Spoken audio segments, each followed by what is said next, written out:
দেশের প্রতিষ্ঠিত বিজ্ঞানীদেরও হারিয়ে দিচ্ছে আল কাসাব। এই শিরোনামে গণমাধ্যমে প্রচারিত সংবাদ নজর কেড়েছে।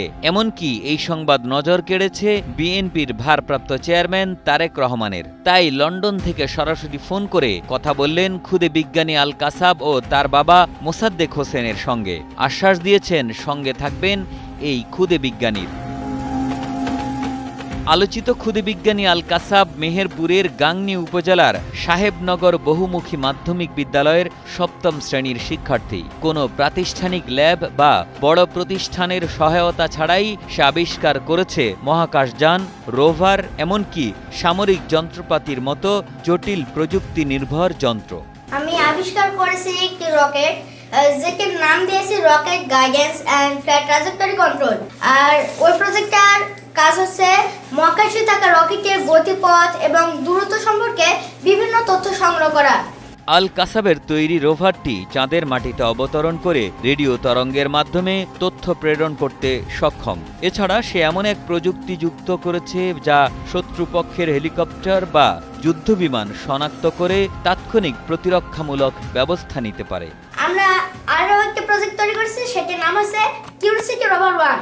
সেটার কাজ হচ্ছে চাঁদে গিয়ে বিভিন্ন তথ্য সংগ্রহ করা এবং লেজার কমিউনিকেশন দিয়ে পৃথিবীতে থাকা কম্পিউটারে প্রেরণ করা।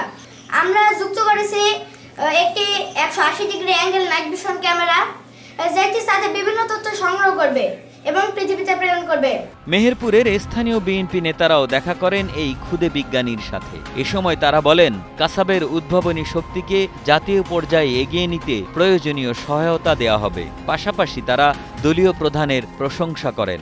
শিশু একটা আবিষ্কার করেছেন, যে আবিষ্কারে উদ্বুদ্ধ হয়ে আজ সারা বাংলাদেশে এক ধরনের আলোড়ন তৈরি হয়েছে।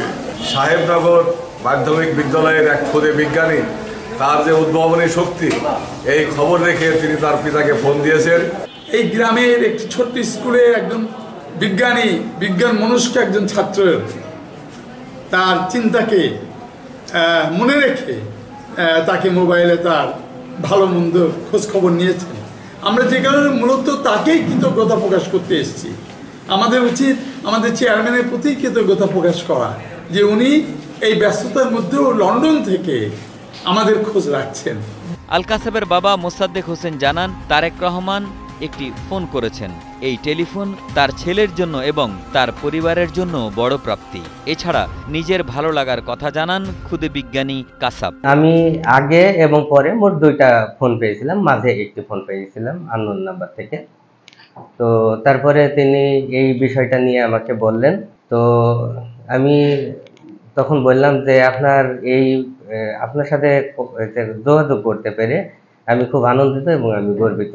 তো তিনি বললেন যে আমাদের অফিস থেকে আপনার সাথে যোগাযোগ করবে।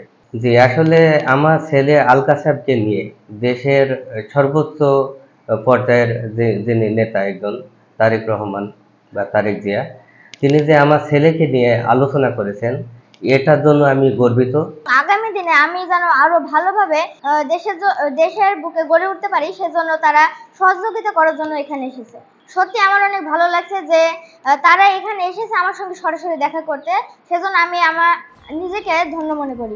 সাহেবনগর বহুমুখী মাধ্যমিক বিদ্যালয়ের প্রধান শিক্ষক আব্দুর রশিদ জানান, আল কাসাব এই বিদ্যালয়ের গর্ব।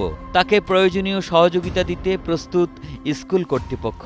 আমার বিদ্যালয়ের 7ম শ্রেণীর ছাত্র আল কাসাব ইতিমধ্যেই সে কুষ্টিয়া ইসলামী বিশ্ববিদ্যালয়ের বিজ্ঞান মেলায় 1ম স্থান অধিকার করেছে, গাংনী উপজেলা বিজ্ঞান মেলায় 1ম স্থান অধিকার করেছে। বাংলাদেশ জাতীয়তাবাদী দল বিএনপির ভারপ্রাপ্ত চেয়ারম্যান জনাব তারেক রহমান সাহেব লন্ডন থেকেই আল কাসাবের বাবার কাছে ফোন দিয়েছে এবং তার একান্ত সহকারী দিয়ে আমার নাম্বারে আমাকে মেসেজ দিয়েছেন। আমরা গর্ববোধ করছি। এলাকার বিভিন্ন স্কুল থেকে শিক্ষক শিক্ষার্থীরা এসে কাসাবের উদ্ভাবনী যন্ত্র দেখছেন। এলাকাবাসীর প্রত্যাশা, কাসাব আরো বড় কিছু করে দেশের মুখ উজ্জ্বল করবে। মেহেরপুর থেকে রাব্বি আহমেদের পাঠানো তথ্যচিত্রে ডেস্ক রিপোর্ট, একে আজাদ, কালের কণ্ঠ।